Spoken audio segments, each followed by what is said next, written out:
Welcome to this presentation of the leave request on the K2 Immersion Environment. We're going to use the K2 Immersion Environment for this. We're going to be able to submit a leave request from my list of K2 apps over here. And what's happening right now is I've logged in as equal to research. What we're also going to be doing is using Rudy's view of the world over here. So this is an environment where Rudy is logged in, and Rudy is acting as my manager. So his task is going to appear in this environment. We'll be able to approve that leave from here. So let's go ahead and get started.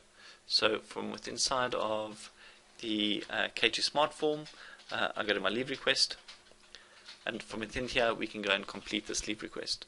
So some of the features we have in here is that you can actually request it on behalf of somebody else.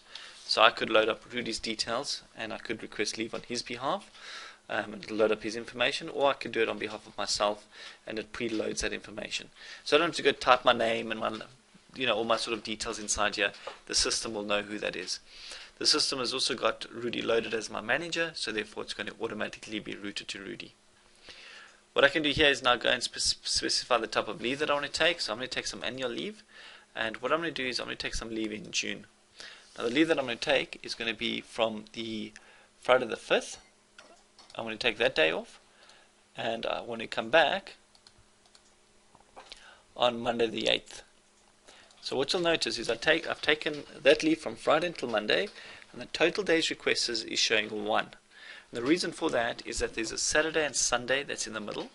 So of course I'm going to take Friday off, that's 1 day. Saturday, Sunday don't get counted, but then Monday.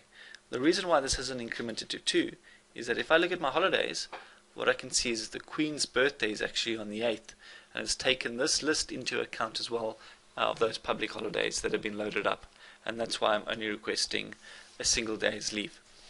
From within inside of this as well, I can see a status of my current leave remaining, so that's also being pulled out of a back-end system, and after we run this demonstration I should only have 24 days of leave remaining. I've also got the idea of a catalog, calendar. So from inside here I can actually go and have a look at people that who else is taking leave, get an idea of what the diary or the team diary is looking like. Little icon on the side here, if I open that up, what that is showing me any of my previous leave requests, so I can get an idea of how much leave that I've got in total totally taken off so far, and any previous leave requests.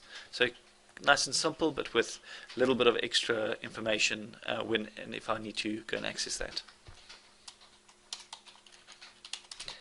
So I'm sending a little message to my manager, please approve as soon as possible, and we're going to submit that off. So submitting that off, that's created a new leave request that's been kicked off. So let's go and have a look. So on my processes status, I can see there that we have started a leave request, and it's currently sitting at the manager approval step.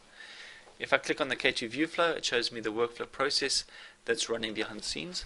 And I can see it started off and it's currently sitting with the manager approval. Drilling down into that, I can see it sitting with Rudy, who needs to actually complete that step in the workflow. So this is an example of a leave request process. This could be as simple or as complex as you might need it to be. In this demonstration, it really just goes to manager review.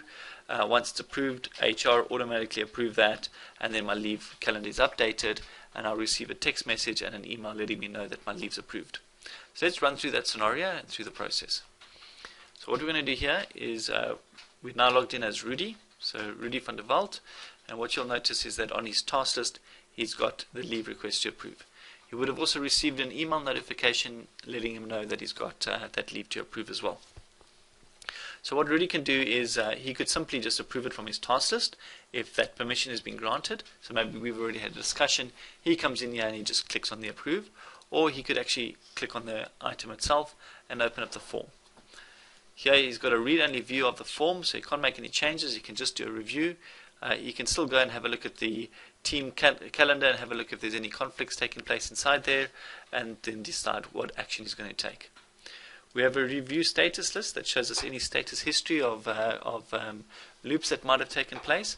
So let's say in this particular example, he has a look at this and he says, he's not going to approve this right now. He says, come and have a chat.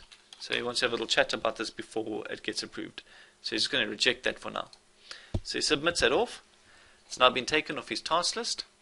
If you go back and have a look at our workflow process, and give that a second to refresh, we can see there it's gone through to the originator review stage.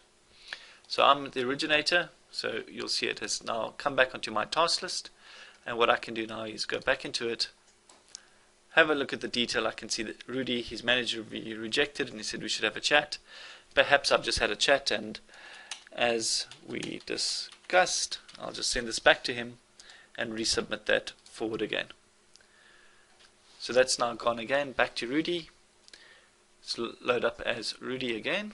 So log in as Rudy. Rudy can open up the task again, review the submission history that he can see that's taken place again through there, and what he can then do is say, okay, fine. Complete the final approval. It's removed from his workflow task automatically. We go back, log in as Igor, and have a look at our workflow process once more. What we'll see is the workflow has gone through, it's been approved, and it's been completed. And it's also updated my remaining leave balance. I've also just received a text message letting me know that that has taken place.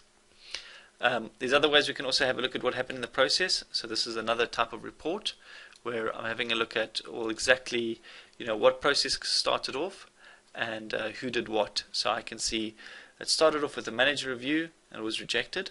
It then went to the originator, it was Igor, and I resubmitted it. It then went back to the manager review, who was Rudy, and he approved that. So we have that sort of history in this view as well. We can also go and have a look at what were the biggest bottlenecks within inside of this process and get an idea of what's taken place there as well. Or have a look at bottlenecks over all the leave processes over the last 90 days. And here I'm having a look at different reporting information with drill down metrics. We can see exactly the details of that. So over here I can see all the people that have been submitting leave requests and the sort of duration in which it takes them to complete that originator review stage. Also have a view of the view flow inside of here as well, and you can choose not to show the view flow, of course, if it's not appropriate to certain audiences. Let me go back and submit some more leave. So I go back into my leave request, and this time what you'll notice is I'm down to 24 days leave remaining, which has now been calculated based upon that previous submission that took place. So all of this has been built using the K2 Smart Forms and K2 Business Process tooling. Of course, everything here is quite customizable. If you want to have a look a little bit later at some of the how do you do that videos, you'll see how I put some of these forms together. If you would like further information, please feel free to get in contact with us or use the feedback application to send us some feedback, and we'll be more than happy to get in contact with you. Thank you very much.